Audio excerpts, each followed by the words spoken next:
మన ముందు ASI madam గారు ఉన్నారు. దీని గురించి ఏ విధంగా మనం మరిన్ని వివరాలు తెలుసుకునే అవకాశం చేద్దాం రండి. Hi madam. హాయ్. రోజు మొత్తంలో మీరు చూస్తూ ఉంటారు కదా ట్రాఫిక్ కానీ ఏ విధంగా మీరు సమస్యలు అన్నీ ఎదుర్కొంటారు కదా మేడం. అలాంటి కొన్ని సమస్యలు మాకేమైనా చెప్పగలరా?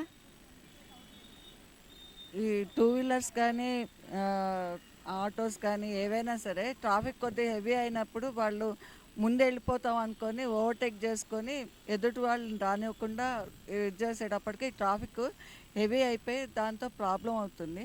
కాబట్టి ఏ విధంగా వెళ్ళాలో ఆ విధంగా వెళ్తే అందరికీ ట్రాఫిక్ సమస్య అనేది ఉండదు. ఎంత మనం చేస్తున్నా కానీ వాళ్ళు కూడా సహకరిస్తే కనుక ట్రాఫిక్ హెవీ అయినా కానీ ఎటువంటి ప్రాబ్లం ఉండదు. మీరు ఇన్ని ఇయర్స్‌గా చూస్తున్నారు కదా మేడం. ఏ ఇయర్‌లో మీకు డిఫికల్ట్‌గా అనిపిచ్చింది? వర్షాకాలం వస్తే కనుక కొద్దిగా రెయినీ ఉండేటప్పటికి ఆ టైంలో తగ్గంగానే అందరు బయటకొస్తారు. బయటకొచ్చేటప్పటికి ఎవరికి వాళ్ళు మళ్ళీ వర్షం ఎక్కువ పడితే కనుక దానికంటే ముందు ఇంటికెళ్ళిపోవాలన్న ఉద్దేశంతో వాళ్ళు ముందు దాంతో ట్రాఫిక్ ఎక్కడిదక్కడ ఆగిపోయేట్టు ఇదైపోతుంది. ఇప్పుడు అంత ప్రాబ్లం అయితే లేదు. ట్రాఫిక్ మామూలుగా రైనీ సీజన్లో కూడా ఇప్పుడు ట్రాఫిక్కి ఎటువంటి భంగం కలగకుండా ఆఫీసర్స్ కానీ అందరు కూడా ఆ టైంలో రోడ్డు మీదే ఉంటున్నారు. ఎక్కడ నీళ్ళు నిలవకుండా అందరూ క్లియర్ చేస్తున్నారు. ఎటువంటి ప్రాబ్లం ఉండట్లేదు. మీకు అధికారుల నుంచి బెదిరింపులు గానీ, మీరు ఎవరిని ఆపుతున్నారు, ఏంటి అనే విధంగా ఎప్పుడైనా మీరు ఫేస్ చేసినారా మేడం? ఇప్పటిదాకా ఆఫీసర్స్ ఎప్పుడూ ఆ విధంగా అడగరు కూడా. ఎందుకంటే వాళ్ళకి కావాల్సింది డ్యూటీ చేయడం బాగా చేయాలని అనుకుంటారు కానీ డ్యూటీ సరిగ్గా చేయకుండా ఉండాలని ఎవరు ఆఫీసర్స్ అనుకోరు. డ్యూటీ ఎంత బాగా చేస్తే వాళ్ళు కూడా మనకి అంత ఇదిగా అభినందిస్తారు. ఇప్పుడు పొలిటికల్స్ ద్వారా మేము ఆళ్ళ తరపున వాళ్ళం, ఈ తరపున వాళ్ళం, మమ్మల్ని మీరు ఆపుతారా అని ఎప్పుడైనా మిమ్మల్ని క్వెషన్ చేసినారా మేడం? ఇప్పటిదాకా అయితే అట్లా జరగలేదు. ఎందుకంటే ఇక్కడ చాలా మటుకు అందరూ గుర్తుపడతారు. కాబట్టి అట్లాంటి సమస్య కానీ ఇప్పటిదాకా ఎప్పుడు లా అండ్ ఆర్డర్‌లోనూ రాలేదు. ట్రాఫిక్‌లో కూడా ఇంతవరకు ఎప్పుడు రాలేదు. డ్రంక్ అండ్ డ్రైవ్ అని గుర్తుకొచ్చి చాలామంది పట్టుబడతారు. దాంట్లో ఏంటి మేము ఈ తాలూకా, నువ్వు మమ్మల్ని ఆపుతావా, వాళ్ళకి ఫోన్ చేస్తా వీళ్ళకి ఫోన్ చేస్తానని ఎప్పుడైనా మీరు ఈ సమస్య ఎదుర్కొన్నారా? వాళ్ళు తాగిన మైకంలో ఉంటారు కాబట్టి వాళ్ళు ఏం మాట్లాడుతున్నారో వాళ్ళకి తెలీదు. తర్వాత రోజు నాడు వచ్చినప్పుడు వాళ్ళు చూసి అరే మేము ఆ విధంగా మాట్లాడామా, మా మూలాన తప్పైంది అని అన్న రోజులు కూడా ఉంటాయి.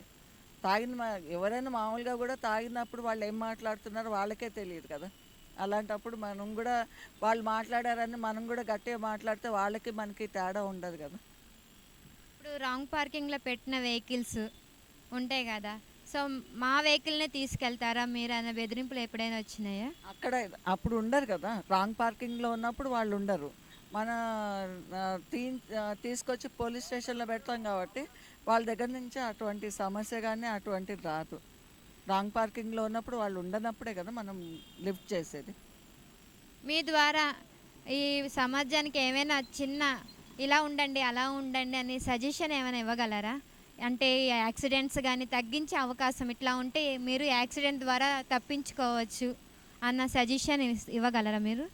చాలా మటుకు పిల్లలకి ఏమనుకుంటారు, పిల్లల చేత ఏమైనా తెప్పించుకోవాలనుకొని ముందు వెహికల్ ఇస్తారు, టూ వీలర్ అట్లా ఇస్తారు. వాళ్ళ తల్లిదండ్రులు ఏం చేస్తారు, ఏదో మన పని అయిపోతుంది కదా అనుకుంటారు.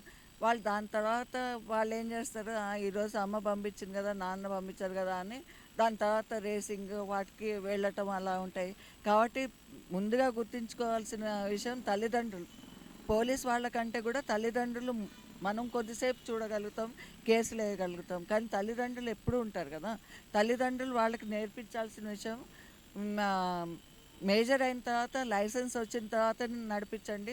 తర్వాత ట్రిపుల్ రైడింగ్ కానీ అవన్నీ చేయకుండా నార్మల్గా నడిపిస్తే కనుక వాళ్ళకి ప్రమాదం ఉండదు, ఎదుటి వాళ్ళకి కూడా ప్రమాదం ఉండదు. వాళ్ళ మూలాన ఎదుటి వాడికి కూడా వాళ్ళు యాక్సిడెంట్ చేశారనుకోండి ఎదుటి వాళ్ళకి ప్రమాదం కలుగుతుంది కదా.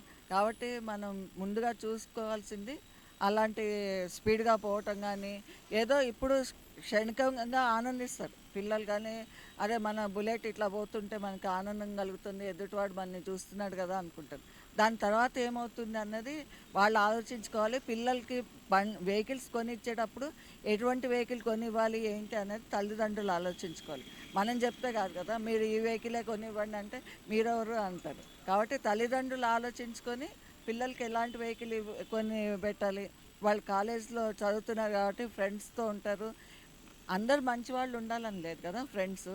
కొంతమంది ఏం కాదురా మీ అమ్మ వాళ్ళకి ఏం తెలుస్తుంది, ఇక్కడ ఉన్నాం కదా అని చెప్పి తీసుకెళ్లే వాళ్ళు కూడా ఉంటారు. అలా ఈ యాక్సిడెంట్ అయిన తర్వాత తల్లిదండ్రులు బాధపడ్డ రోజులు కూడా ఉంటాయి.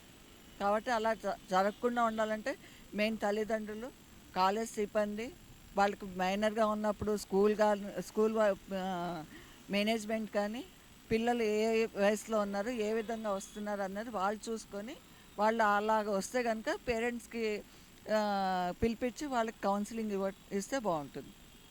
Thank you madam. చూశారు కదా, మేడం చెప్పే సజెషన్ ఒక్కటే, తల్లిదండ్రులు జాగ్రత్తగా ఉంటే యాక్సిడెంట్ అనేది తప్పుతాయి. తల్లిదండ్రులు ముందుగానే ఆలోచించి పిల్లలకి బండి కానీ ఎటువంటిది ఇవ్వకుండా మన అవసరం మనమే తీర్చుకోవడం ఇంపార్టెంట్ అంటున్నారు. Thank you.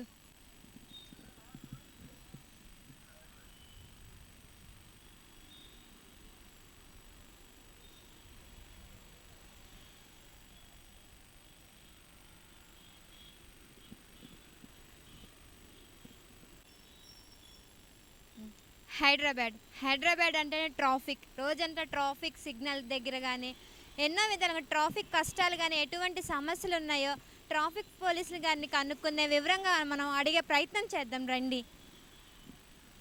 అటువంటి సమస్యలను ఎదుర్కొంటున్న పోలీస్ మహిళ మన దగ్గర ఉన్నారు. Hi madam. హలో మేడం, మీరు అనేక సమస్యలను చూస్తూ ఉంటారు రోడ్డు మీద. రోజు మీకు వచ్చే ఎన్ని సమస్యలు అనేది ఎదురవుతాయి? 1 మినిట్ మేడం. రోడ్డు మీద ఎన్నో సమస్యలన్నీ చూస్తారు. ట్రాఫిక్ కానీ ఎన్నో విధాలుగా తాగేసి వచ్చి మీద పడడం కానీ, మేము వాళ్ళ తాలూకా వీళ్ళ తాలూకా మమ్మల్ని వదిలేసండి అని ఎన్నో మిమ్మల్ని బెదిరించే ఉంటారు. ఇప్పుడు దాకా ఎన్ని ఫేస్ చేస్తుంటారు మేడం? ట్రాఫిక్లో అలాంటివి రోజు జరుగుతూనే ఉంటాయి. అలాంటివి చూసి దాన్ని ఎలా చేయాలని దాని ఆఫీసర్స్ బట్టి వాళ్ళతో మాట్లాడి వీళ్ళతో మాట్లాడి చేసేస్తాం. ఇప్పుడు మేము నాయకులు అధికారులము, మాకు మీరు సపోర్ట్ చేయండి లేకపోతే మీ అంతూ చూస్తాం అలాంటి బెదిరింపులు వస్తూ ఉంటాయి కదా మేడం? అది ఇంతకుముందు ఉండేదేమో, ఇప్పుడైతే లేదు, తగ్గిపోయింది. అంత డిజిటల్ అయిపోయింది. చాలాన్స్ అయినా ఏదైనా ఫేస్ టు ఫేస్గా ఏం లేకుండా అంత ఆన్లైన్ అయిపోయింది కాబట్టి పెద్దగా అలాంటి సమస్యలే తక్కువైపోయినాయి చాలా వరకు. మీరు ట్రాఫిక్ మహిళ కదా సార్ మేడం, మీరు ఎండ అనగా వాన అనగా బాగా కష్టపడుతుంటారు. కొంతమంది మీ మాట వినరు, రుబాబ్ చేస్తారు మీ అధికారులు కానీ. ఏదైనా అటువంటి సమస్యలు ఇప్పుడు దాకా ఎదుర్కొన్నారు మీరు? చూస్తూనే ఉంటాం, చాలాన్స్ కోసం కావచ్చు, ఏదైనా వెహికల్ చెకింగ్స్ అప్పుడు వాళ్ళు రుబాబ్ చేయడం చూస్తుంటాము. కానీ వాళ్ళు అర్థం చేసుకోవాలి ఇది మా డ్యూటీ అని, మాకు ఇచ్చి మా డ్యూటీనే ఇదని మా విధికి వాళ్ళు సహకరిస్తే బాగుంటుంది. వాళ్ళకి తెలవాలి కనీసం బాధ్యతలు ఏంటి, విలువలు ఏంటి అనేది తెలిస్తే అలా బిహేవ్ చేస్తే బాగుంటుంది. కానీ కొంచెం మందికి అది చెప్పినా అర్థం కాదు, దాన్ని బట్టి నడుచుకుంటాం మేము. ఇప్పుడు డ్రంక్ అండ్ డ్రైవ్లో చిక్కుపడతారు కదా మేడం, అప్పుడు మీ మీదకు వచ్చి మిమ్మల్ని కొట్టే ప్రయత్నం ఎప్పుడైనా జరిగిందా? చేస్తుంటారు, అదే ఎలాగ మైకంలో ఉన్నాం అనుకుంటారో నిజంగా జరుగుతుందో కానీ అవన్నీ జరుగుతుంటాయి. కానీ ఇక డిపార్ట్మెంట్ అన్నాక మన ఆడమగానే ఏమి ఉండదు, అందరు ఒకలాగానే 24 hours కూడా దీని గురించే చేయవలసి ఉంటుంది. అన్నిటినీ ఎదుర్కొని చేయడానికి దేనికైనా సిద్ధంగా ఉన్నాం. ఇప్పుడు సెలబ్రిటీస్ కూడా వస్తూ ఉంటారు కదా మేడం డ్రంక్ అండ్ డ్రైవ్లో, అప్పుడు మిమ్మల్ని ఏదైనా విధంగా బెదిరించే ప్రయత్నం ఉందా లేకపోతే ఏమైనా చేశారా? ఎక్కువ అలాంటి బెదిరింపులు రావు. ఎందుకు అంటే ఆల్రెడీ ఎక్కడున్నా ఇప్పుడు మీడియా ఉంటుంది, ఎక్కడున్నా మన వీడియోస్ కావచ్చు, ఫోటోగ్రాఫ్స్ తీసుకుంటుంటాం కాబట్టి వాళ్ళు దానికి తగ్గట్టుగా అలా ఏం బిహేవ్ చేయరు. ఇటు సైడ్ తక్కువ, ఇది మన మీర్చోకు లిమిట్ సైడ్ సెలబ్రిటీస్ తక్కువ, జూబ్లీహిల్స్ అటు సైడ్ ఎక్కువ ఉంటారేమో, ఇటు తక్కువ, అదేం రారు. ఇప్పుడు మీరు ఏమైనా వెహికల్స్ మీద వెళ్ళే వాళ్ళకి, ఆటో వాళ్ళకి ఏమైనా సజెషన్ మీ ద్వారా చెప్పాలంటే ఏమైనా చెప్తారా? ముందు వాళ్ళ రక్షణ కోసమే హెల్మెట్ కావచ్చు, ఏదైనా కూడా అది మన కోసం కాదు, ఏదైనా అయిన తర్వాత వాళ్ళ ఫ్యామిలీ నష్టపోకుండా కోసమే మేము దానికోసము రూల్స్ అనేవి ఉన్నాయి. ఎవరి రూల్స్ వాళ్ళు పాటిస్తూ, ట్రాఫిక్ రూల్స్ పాటిస్తూ వాళ్ళ రక్షణగా వాళ్ళు వెళ్తే ఎలాంటి జరగకుండా ఉంటే చాలా మంచిగా ఉంటుంది. వాళ్ళ ఫ్యామిలీకి, అది మా కోసం కాదు. అది వాళ్ళకి అర్థమయ్యేలోపు వాళ్ళకి చెప్పినా అర్థం కావట్లేదు. చాలా వరకు అందరు కూడా దీన్ని పాటించి హెల్మెట్ కావచ్చు, త్రిబుల్ రైడింగ్స్ ఇవన్నీ ఏం చేయకుండా ట్రాఫిక్ రూల్స్ పాటించండి.